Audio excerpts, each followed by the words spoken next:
Olá, tudo bem? Paulo Rafael aqui com você. Estamos prontos para gravar aqui o quinto episódio, quinto tema dessa série especial Mordomo Eficaz.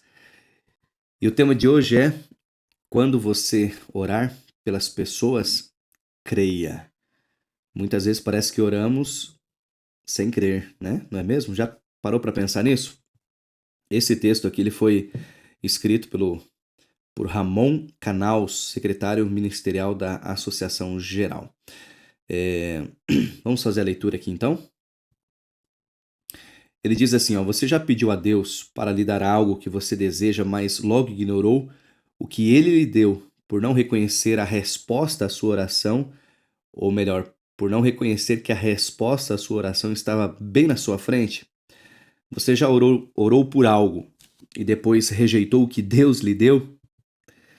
Devo confessar que isso já aconteceu comigo muitas vezes. Alguns anos atrás, eu estava visitando as pessoas de um bairro com a intenção de começar a dar estudos bíblicos em preparação para uma campanha evangelística. Orei pedindo a Deus que me levasse as pessoas da comunidade que estivessem abertas para receber o evangelho. Pessoas com quem Deus já estava trabalhando e não e que estivessem famintas pela verdade. Eu não queria entrar em discussões religiosas com ninguém. Como mordomo do evangelho, tudo o que eu queria era compartilhar Jesus com as pessoas que tivessem o desejo de ouvir acerca do evangelho. Para minha surpresa, Deus respondeu à minha oração exatamente como eu havia pedido. Ele me mandou até a casa de uma mulher com todas as características pelas quais eu tinha orado, exceto pelo fato de que ela não se encaixava no estereótipo que eu havia pré-estabelecido. Ou seja, eu não a vi como um tipo de pessoa que estivesse buscando a Deus. Encontros divinos não identificados. Quando meu amigo e eu visitamos o bairro em busca de pessoas interessadas em estudar a Bíblia, chegamos a uma casa um pouco diferente de todas as demais. A tal casa tinha um formato de pirâmide. A cor vermelha era predominante na casa, inclusive nas cortinas, portas e janelas. Um tanto hesitante, toquei a campainha. Uma mulher alta, de olhos azuis e muito elegante abriu a porta. Pensamos em dar meia volta e ir embora, assim que a vimos. Não porque ela fosse feia, pelo contrário, era muito bonita. Além de tudo, estava vestida com roupas mais apropriadas para dormir do que para sair. Ficamos ali parados e atordoados. Devíamos ou não falar com aquela mulher? Um tanto perturbados, dissemos a ela que estávamos visitando o bairro, distribuindo literaturas e orando pelas pessoas. Então ela disse: entrem. Olhei para o meu amigo e, sem trocarmos sequer uma palavra, ambos entendemos que precisávamos sair dali o mais rápido possível. Mas ela continuou insistindo: por favor, entrem. Hesitamos. Mais tarde, ao conversarmos sobre o ocorrido, meu amigo e eu descobrimos que estávamos pensando a mesma coisa. Aquela casa era um prostíbulo, a mulher uma prostituta, e o melhor que tínhamos a fazer era sair correndo e salvar nossas vidas. Mas a mulher insistiu para que entrássemos. Finalmente, decidimos entrar. Sem olhar diretamente para ela, abrimos nossas Bíblias e começamos a falar sobre Jesus Cristo. Falamos sobre como Jesus é tão precioso em nossa vida e como ele nos salvou, dando a sua vida. Conversamos sobre o quanto Deus nos ama e que ele virá em breve para nos levar para o lar. De repente, ela disse: com licença, e deixou a sala. Alguns minutos depois, voltou completamente vestida. Não dissemos sequer uma palavra sobre suas roupas. Tudo o que falamos foi de Jesus. Mas o Espírito Santo estava trabalhando no coração dela. Ao continuarmos o estudo bíblico, notei que ela começou a chorar. Eu não sabia o que estava acontecendo. Então ela começou a falar. Disse-nos que não sabia orar, mas que tinha pedido a Deus que enviasse alguém para lhe ensinar sobre a Bíblia e não podia acreditar no que estava ouvindo. Eu estava orando para que Deus me levasse a alguém com quem ele já estivesse trabalhando.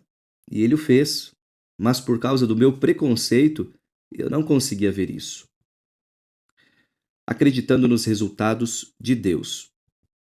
Deus estava respondendo às minhas orações ao me levar àquela casa. Ao mesmo tempo, ele estava respondendo às orações daquela mulher, enviando-me para lhe ensinar a Bíblia. No entanto, quase perdi essa oportunidade por julgá-la por sua aparência externa. Betty, essa bela mulher, e toda sua família entregaram a vida ao Senhor e fizeram parte do primeiro grupo de pessoas a serem batizados durante a campanha evangelística. Betty tinha uma filha de 10 anos que também foi batizada. O nome dela é Cindy. Eu me encontrei com Cindy faz poucas semanas em St. Louis. Ela agora é uma mulher de 47 anos com 2 filhos. Depois de me dar um grande abraço, ela me disse: "Obrigada por testemunhar para minha família. Foi a melhor coisa que foi a melhor coisa que já nos aconteceu." Meu coração ficou enternecido. Esse é o tipo de história que me convence de que testemunhar é a forma mais elevada de mordomia, porque testemunhar é compartilhar Jesus, o doador da vida. Essa experiência me ensinou 3 coisas importantes. Primeiro, quando você orar, acredite que Deus enviará você para o lugar certo. Não julgue ninguém com base em sua aparência externa. Segundo, quando você orar, acredite que Deus fala com as pessoas antes de você. Terceiro, quando você orar por almas, acredite que Deus o usará para testemunhar a outras pessoas. Todos nós aprendemos o Evangelho com outro cristão. Seguindo o desígnio de Deus. Eu não sabia o que era testemunhar, até que eu mesmo fiz uma experiência e vi como isso mudou a vida das pessoas. Ser uma testemunha de Cristo é o chamado mais elevado que alguém pode ter. Seja você um mecânico, enfermeiro, engenheiro, médico, pastor ou administrador, testemunhar é uma prioridade número 1. Jovens ou velhos, homens ou mulheres, não importa qual seja a identidade cultural, você e eu fomos chamados para falar sobre o que temos visto e experimentado com Deus.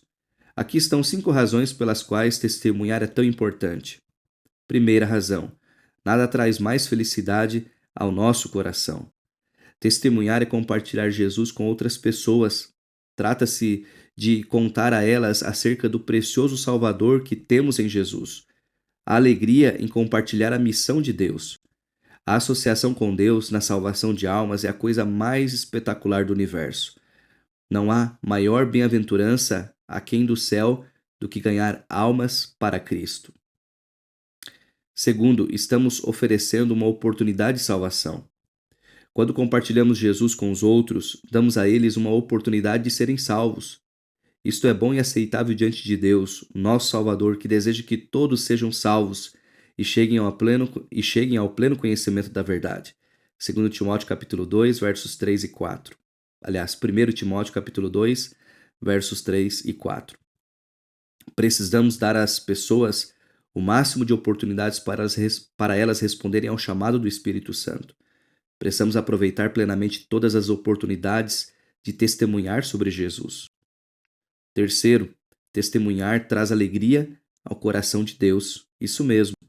Nada traz mais alegria ao coração de Deus do que ver as pessoas entregarem a vida a Ele.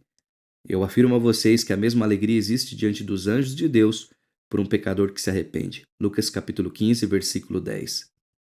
Quarto, tornamo-nos como Jesus. Jesus é um conquistador de almas. Ele quer que seus discípulos sejam como ele. Jesus lhes disse: "Venham comigo e eu os farei pescadores de gente." Mateus capítulo 4, versículo 19. Participar da missão da igreja nos ajuda a desenvolver um caráter como o de Jesus.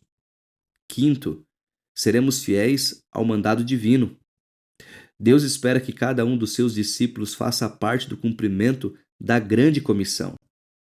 Portanto, vão e façam discípulos de todas as nações, batizando-os em nome do Pai, do Filho e do Espírito Santo, ensinando-os a guardar todas as coisas que tenho ordenado a vocês.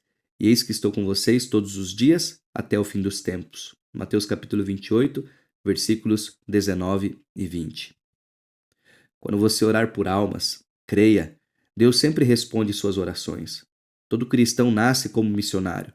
Estamos nesse planeta por uma única razão: dar testemunho do maravilhoso Deus do universo. Vivia, meditava e orava não para si mesmo, mas para os outros.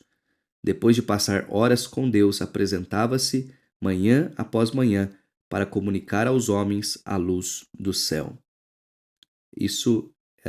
Assim era como vivia o Salvador. Essas aqui são palavras de Ellen White no livro Parábolas de Jesus, página 67. Vamos firmar um compromisso? Nosso compromisso hoje. Comprometo-me a dedicar tempo regularmente a cada semana para compartilhar as boas novas por meio de estudos bíblicos, pequenos grupos e por meio de por outros diferentes meios e interceder por outros. Que Deus possa nos abençoar, né, a realizar a sua obra em favor do próximo. Forte abraço a todos.